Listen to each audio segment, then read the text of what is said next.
Hi, everybody. I'm Mike Kerr, and I'm your guide through our channel today. I'm the founder, and I want to remind you of something right out of the gate. We are the bunker busters, the door kickers for the truth. We expose what's really out there, but for you, all you have to do is subscribe and click the bell for notifications. Otherwise, you're going to be left out in the dark. So sit back, put your seatbelt on, and enjoy today's session.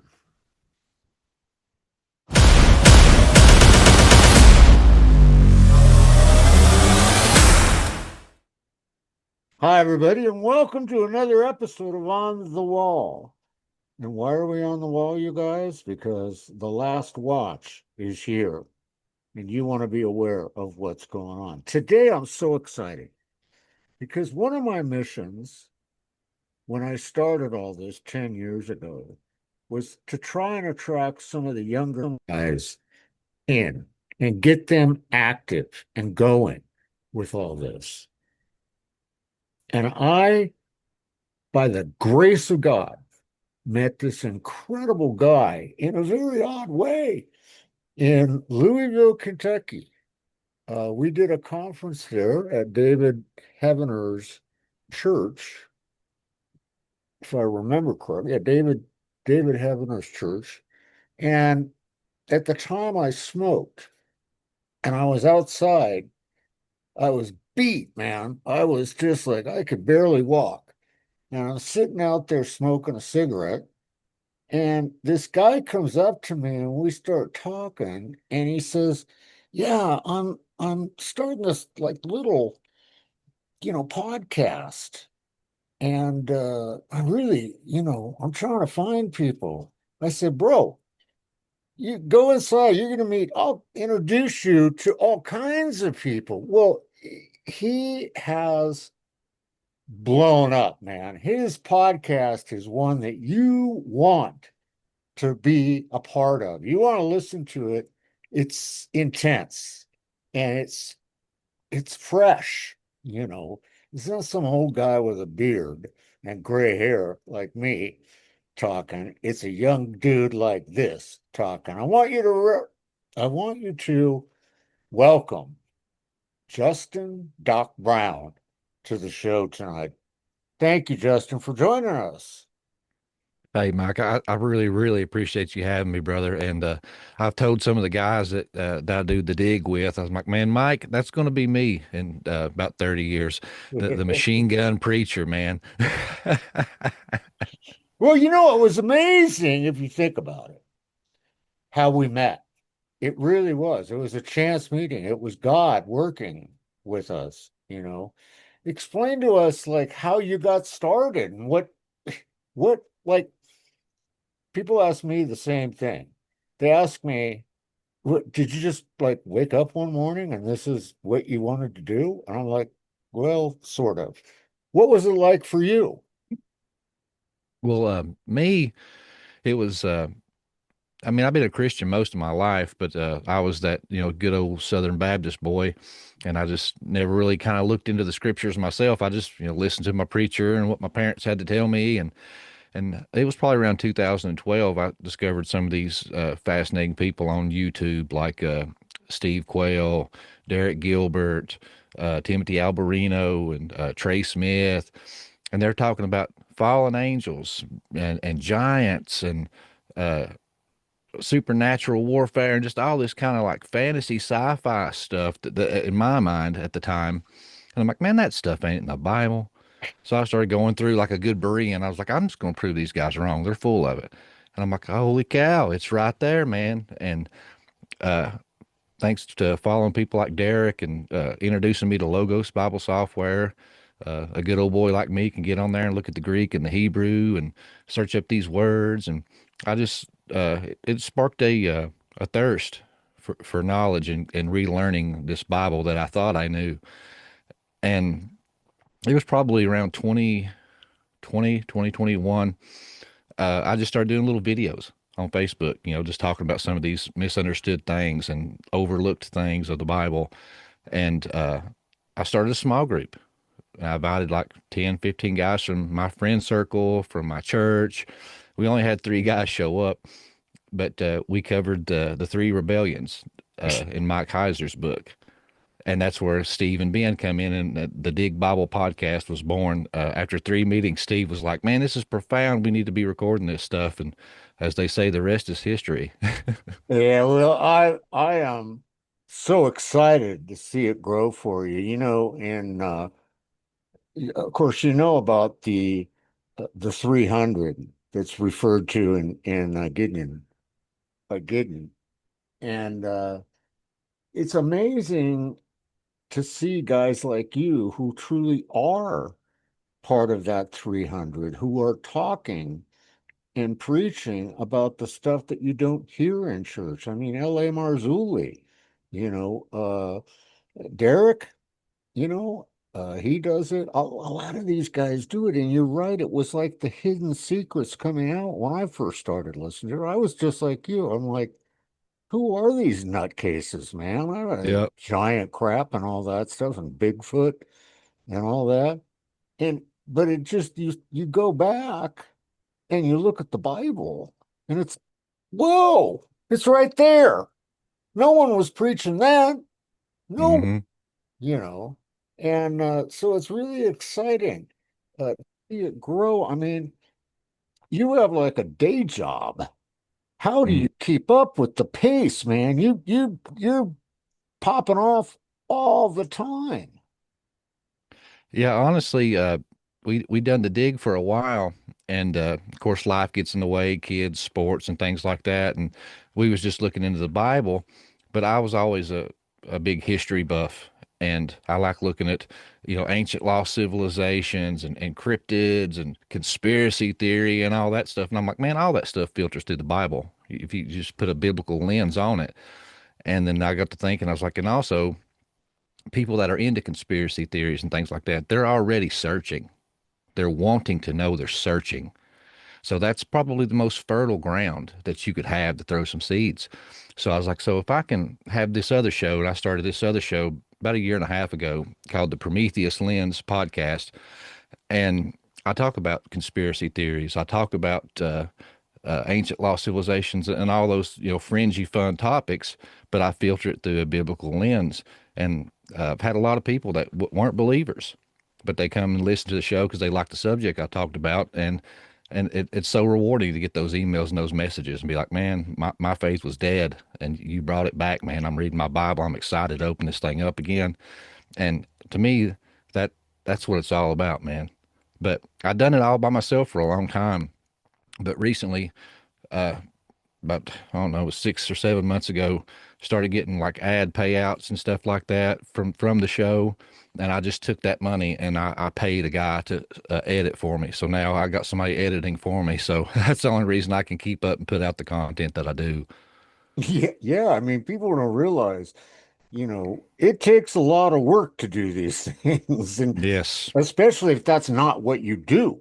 I mean, it's incredible. So, do you feel like God called you to do this? I think so. And everybody has their cookie cutter, image of what they think, ministry should be or what a Christian should be. Uh, but I believe God calls us all to a purpose and a specific purpose. And me, I'm a little rough around the edges, Mike. That's something me and you have in common. And, I got tattoos and, I used to smoke.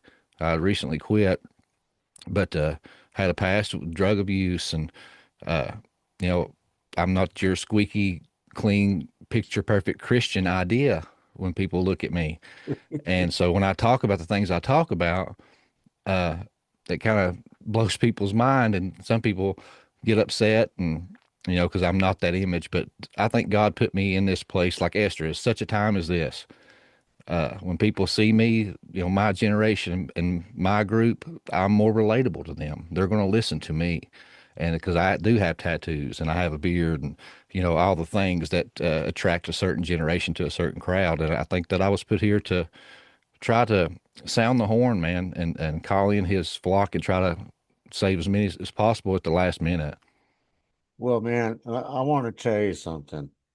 So 10 years ago, when my wife and I started at the Watchmen, we went out to Crane, Missouri, and we were interviewed by Derek and Sharon and Tom Horn when before Tom passed, obviously. And we got to stay out at Tom Horn's ranch. And so Tom and he took me out and showed me everything with his Whispering Ponies Ranch for the kids that are at-risk children. And he showed me all the stuff they were doing. And we wandered around and we were sitting on the porch of the ranch house. And we were sitting out there yakking and stuff. And I asked him, you've done so much. I mean, it's incredible the work you've done. What is there anything that you regret that you weren't able to accomplish? Because it seems like everything you do, you've Mm. accomplished. And he paused for a minute. And of course, I was smoking then. So, you know, and he said, yeah, he said, I haven't been able to reach the younger generation. I've tried, just haven't been able to do it. And it stuck with me. And, you know, I was like, wow, that is a problem. Because when we do our conferences, I would look around and everybody had gray hair and walkers, and I'm like, ah. And I told my wife, I said, I got to do something to reach the younger crowd out there because I'm no longer it, you know. And instantly, I swear it was like instantly, the Lord brought me Jamie Walden. And do you know Jamie? Yeah, Yeah. yeah. So Jamie's like my closest brother in Christ. And I mean, he's like the little brother I never had. And anybody that knows the two of us is very grateful to God that we weren't actually brothers and running around their neighborhood when we were kids. But he was that link to the younger crowds, guys like you. And so was Derek Gilbert, actually. Derek, attracts guys like you. Mm. And so we started this path, and now I've met a lot of guys, young guys who are really they're in the battle, they're out there doing the deal. And it is wild that what you may not know is there are a ton of guys my age that love listening to you and love listening to the conspiracy, stuff that you guys go over. And so it's just wonderful. And listen, guys, we are going to do, we're doing a conference that I wanted Justin to come to, but he's going to be at another conference that weekend, which is off the hook, which we're going to talk about that too. But we're doing Remnant Rising 2025 out in Springfield, Missouri, August 22nd through the 4th. And we're going to do something really unique for Justin and for all the listeners. There is a code you can use. It's Justin20, and that'll get you 20% off your purchase of any tickets for Hear the Watchman. But it also enables us to be able to donate money to Justin to help him grow his ministry and hopefully one of these days be able to quit the day job and do this full time. Because I think that's what you want to do, Justin, isn't it? Oh yeah, this is what I love, man. This is my passion. If I could do this full time, this is exactly where I would want to be. Well, that's great. So just guys, just go over to Hear the Watchman, MEN.com, and just click the ticket. When you check out, just enter Justin 20, and you're going to help Justin. And we all need to help Justin because when you're doing what Justin and I do, it is war. And you need some support out there from friends and listeners and followers. I mean, it can be a very lonely place when you're doing this. I mean, we all have God, and that's first, but we need all of you. So, Justin, tell me about this new conference. I went to the website, and I know John Pounders, and I was like, wow, this is it, man. This is the kind of thing that attracts this younger crew. What is the name of the conference? Where is it? And what's going on? Yeah, the name of the conference is Spiracy Con, and it's down in Cave City, Kentucky. And it was pretty cool. At this point, I knew John, but I hadn't had any conversations with him. And he just randomly reached out to me, and he was like, "Hey, man, I love what you're doing. We talk about the same stuff, and you've had a real good first year with your show." He's like, "I'm doing this conference, and I'd love for you to come and talk about your book and uh, just do whatever, man." He said, "Just do your thing. I want you there." And I was like, "Oh, dude, I'm honored. Thank you so much." So I was tickled to death to be invited to that. But at the same time, afterwards, I found out about yours, and I was disappointed because I always try to make your conferences. I just went to the one last year in Dallas. Yeah, yeah. And now, how do people find the conference? What's the website? Yeah, the website is spiracycon.com. And they also have if you are on Facebook, they have a Facebook page, and they're always posting little snippets and clips and updates and stuff on there. But FYI, if you do plan to come and you have a cool like costume, they're doing like a contest. If you dress up in a costume and come, uh, they're going to do like a contest. Whoever wins the costume contest gets a full refund on their ticket. Oh, I'll tell you something.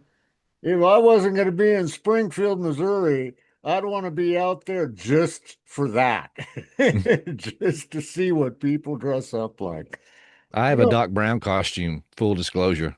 know, so when you started, how many listeners did you have? Honestly, when we started the dig, I mean, from like our first like month, we maybe had 20 listeners, and that was friends and family, the people that are obligated to listen to you. But it kind of grew pretty quick. I just I've always been a put my head down, nose to the grindstone, and just push kind of guy. uh, I just started emailing all these people, these, authors and stuff that I've been reading throughout the years.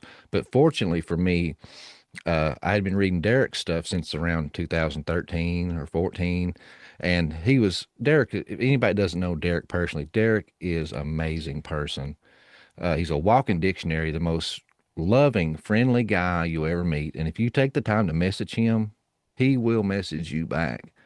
Because back then, I mean, I was reading his books and I had questions. I was like, man, I'm gonna email this guy. And I started emailing him and reaching out on social media. He had always answered me back and answered my questions. So I kind of built a little rapport with Derek. So when we started, we got him on the show, and he shared it out. And of course, we gained a lot of followers from that, and just started reaching out to all these different guests, man. And I'm that type of guy. I ain't afraid to swing at the ball, man. You miss 100% of the balls you don't swing at. So I will swing till my arms are tired, brother. Amen to that. Now, how many listeners do you have now? Right now, I think the dig is around 2,000 listeners, and my Prometheus lens, I have about 3,000 on Spotify, and probably another three or four on Apple. But the Prometheus lens, it's amazing, man. It's just a year and a half, but my first year I broke 100,000 downloads, so I was tickled to death. And that shows you right there. Look at this old boy in this country twang. That's God. That's a testament to God. That ain't nothing I did. I think you got something to do with it, brother. Uh, how do people find the shows? Yeah, just anywhere you can consume content, guys. If you're on Apple or Spotify, YouTube, all the social medias, Instagram, Facebook, all those fine places, just search up the name of the show, the Dig Bible Podcast or the Prometheus Lens Podcast, and you'll find us there. Wow. That's so exciting, man. It really, truly is. I was happy for you that you were going to do this one. Bummed that you couldn't come out and do ours. Mm. But it's just wild to see everything that's happening for you and your growth and and what you've done. I mean, you started with nothing Yeah. and you've grown to what you are today, and it's just an honor to, have met you that first time. And we were quite the pair, man. We were we were out there smoking like chimneys every time we Yeah. could. It was a it was a lot of fun. So it's just good. And when you talk about the way people look at you and perceive you and all that, I have the same thing going on. I mean, they tend to say, they'll tend to think I'm like uber conservative or something like that. And man, I was saved on the floor of a jail cell. I was homeless. I mean, granted, it was over 25 years ago, but God did call me at a time when I was like, when I knew that he had spoken to me, I was like, dude, you had to be at the absolute end of your contact list to talk to me. You were like desperate because I didn't feel like I was worthy of anybody. Mhm. I wasn't worthy. And God doesn't work that way. Now, he uses the wild ones, brother. That's something I've come to know. If there's one thing about God that I've learned, he loves troubadours. He loves the wild men because we're the crazy ones that'll say yes and run in. It's exactly right. We're door kickers, no doubt. Yeah. And it's just it's so good. It's so wonderful to serve the Lord and be able to do what you and I do. It's a gift from God. There's no doubt about it. So, you know, I just am it's so invigorating for me to have you on the show and be able to talk to you and let people know where you are, how to find you, and what you're doing. And so I really want to thank you for joining us today. No, Mike, the pleasure's all mine. I want to thank you, brother, because people like you and Derek and Joe and just all these guys, man, you're giants of this field. You know, if I can see any farther whatsoever, it's because I stand on the shoulder of great men like you. Oh, And you've give me a good platform. You've brought me on. You've invited me to your conferences. You've been good as gold to me, Mike, and I really appreciate that, brother. Thank you. well, you are so welcome. And it's an honor. I mean, now look, you guys, a couple of things you need to do. One is you need to start following Justin.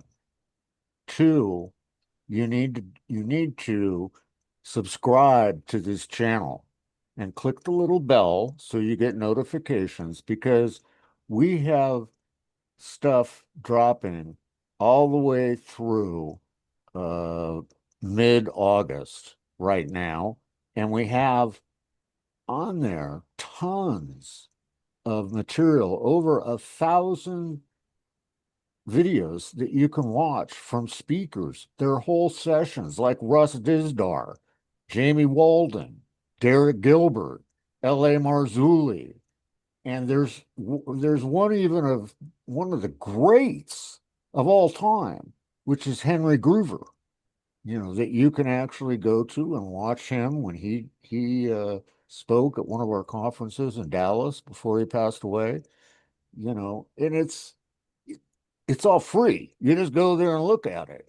So do that and do what you can to come out and see us if you're not going to be if you're out here on the West. and you're not back there in the Kentucky area, come out and see us in Springfield, Missouri, August 22nd through the 24th at the Remnant Rising Conference 2025. You'll have a blast. Justin Mm, can tell you, we don't do normal conferences. We fellowship heavy and we have fun, right? yeah. Yeah, I So, tell people all the time, I'm like, if you're on the fence about going to these conferences and you've thought about it, you've just not pulled that trigger, man, do yourself a favor and pull that trigger. Get off that fence because it's life changing. My first conference I ever went to was that one where me and you met, brother, and that sparked it, man. It was done. The contract was signed. I was going to every one that I could, and I go to at least 4 or 5 a year. Try my best to, because I thoroughly enjoy it. Because, like you said, this can be so isolating doing what we do and looking into and studying the things that we study. You are the minority in this world, and it's so nice to fellowship with like-minded people, and you feed off each other's and you fellowship, you make new friends. And if you are into podcasting and you have a podcast, this is how you network, this is how you meet new friends and make guests and connections. These are just a total win-win scenario, guys.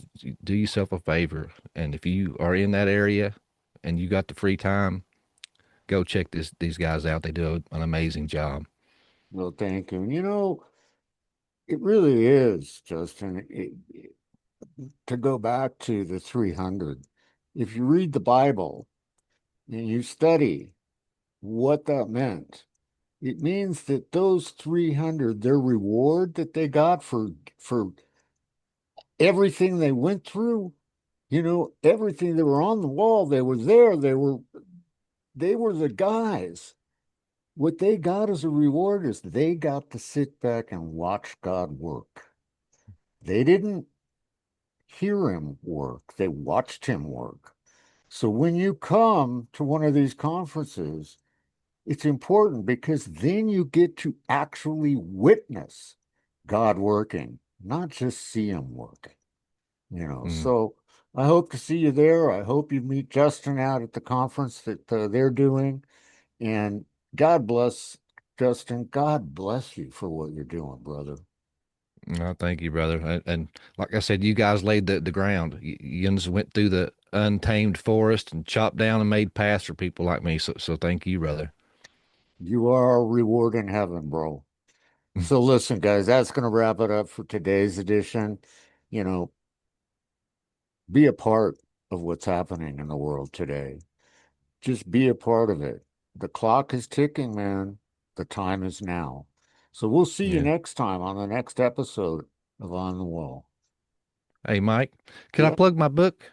Yo, yeah, absolutely. I'm sorry. Oh yeah. Talk Oh, you're about it. good. No, I just wrote my first book. Once again, just stepping out, saying yes, and seeing what happens. But I've authored my first book, The Epic of Esau: The Birthright and Seed War. You can find it on Amazon. It's $10 for the digital copy or 20 for the physical. My website, PrometheusLensPodcast.com. I have some of my pay app info on there. If you want a signed copy, uh, just send $25 with your address, and I'll get you a signed copy in the mail. But yeah, this is another. This was a 2 year obsession of mine on one of the most enigmatic characters of the Bible, and honestly, just kind of like a little cliff note is when I was reading through that, I was like, the first one come out red, covered in hair from head to toe like a hairy cloak, and his name was Esau. And I've read that for 40 years, 30 years, and it hit me different back then. I was like, man, this is what we would call a Sasquatch today. If we seen this descriptor out in the woods without hesitation, we would say, I seen a wild man or a Sasquatch or a Bigfoot. And it just led down this trail, man. And honestly, I'd found that this guy's story was busted up like in 1,000 pieces through all like some of the extra biblical books and some of the like Ginsburg Legends of the Jews.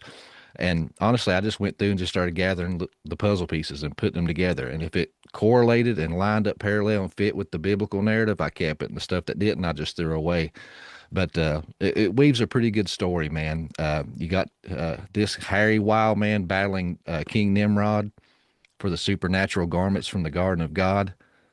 And through my studies, I found out that at least in their legends and their belief, the garments given to Adam as a covering was the birthright, and it was passed down through the line all the way to Noah and made it through the flood, and that Ham and his going out and his rebellion stole the garments, and that's how Nimrod winds up with them. But it's a really good journey, guys, and it's all biblically referenced and sourced. And where I give my opinion, I come right out and tell you, hey, this is my opinion. But yeah, check that out if any of that stuff interested you.